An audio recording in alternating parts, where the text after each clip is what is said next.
Introducing the African Diaspora News Channel app, your gateway to stories that's overlooked by the corporate mainstream media. And we serve as the voice to the Trubal Black community. Again, we got Dr. Candace Matthews. A lot of these documents, looking at. We are committed to informing and educating through the power of media. This country is supposed to be about the land of the free for all. It has not been free for Black people, and we are tired.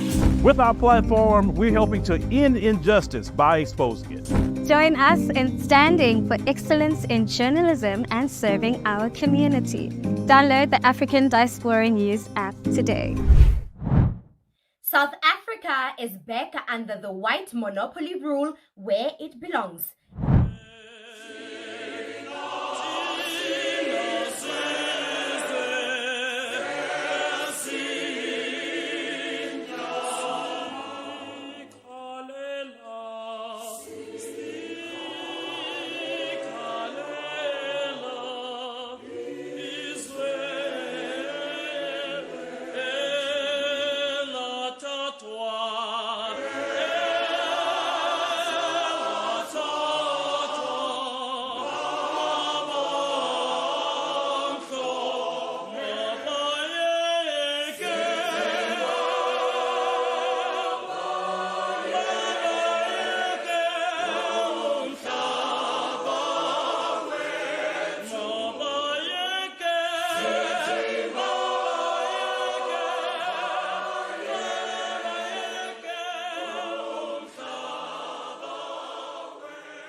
Hello, my name is Renee Lomorema, and I am your host right here on the African Diaspora News Channel, reporting live from Johannesburg, South Africa. There is a comment made by a white lady on TikTok which says, "Finally, we have taken over again, and South Africa belongs to us, the white people." When I see such comments, I keep wondering, what has Ramaphosa done to us? Is this the new world order the Western countries have been talking about? There is a lot of shuffling movements that is currently taking place around the world. A race between the Chinese, the Russians, and all those Western countries to see who can dominate the world. And Africa looks like the battleground for all these countries. Africa is like a trophy for them. Let us see who can obtain the most countries in Africa, and those that can obtain the most countries in Africa wins the ultimate prize of ruling the world. These white people, to be honest, are playing a very dangerous game. It's like Russian roulette for them. You cannot tell me that the white people are reformed. I don't think you can wipe out hatred, racism, segregation mentality, and the need to become superior. You can't wipe out white supremacy from their mind when it is deeply embedded within them and passed down from generation to generation. They always like to say, "Don't blame me for apartheid. It happened before I was born. I had nothing to do with it." Yet you carry the spirit of apartheid even today. I cannot stand the double standards, to be honest. You always have these racism undertone and looking down on Black people, practicing the doctrines of apartheid, yet you do not want us to blame you for apartheid, which is weird because this generation of white people benefit the most from the trust fund of apartheid.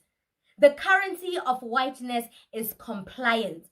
In their minds, when they see a Black person, it triggers a response of like, non-compliant, like, what is she doing here? She's not supposed to be here. And this compliance analogy it happened also in 1994 when a Black man became a president.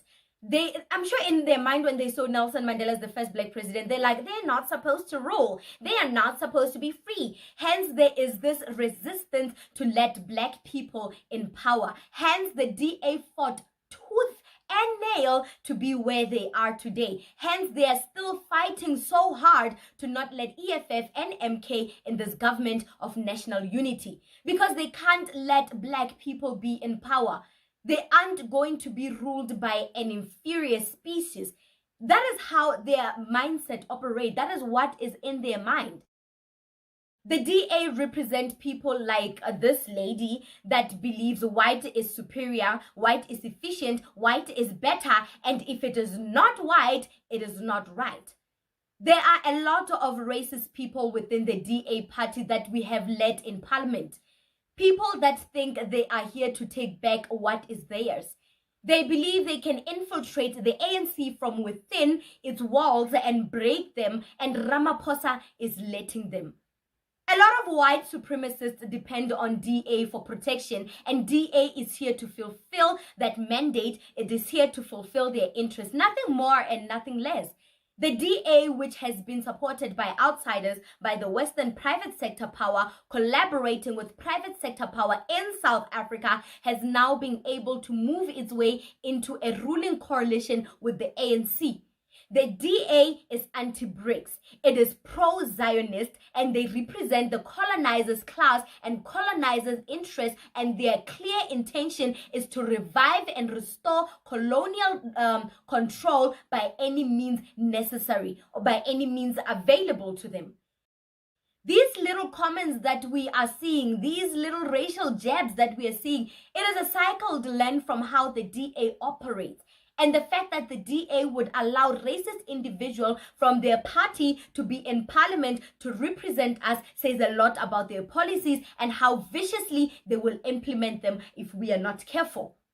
And the fact that the DA has supporters with that kind of mentality shows me that the DA will wreak havoc in South Africa through this government of national unity. There was never a rainbow nation. Apartheid ended because there was growing pressure from other countries to end apartheid, not because they wanted it to end.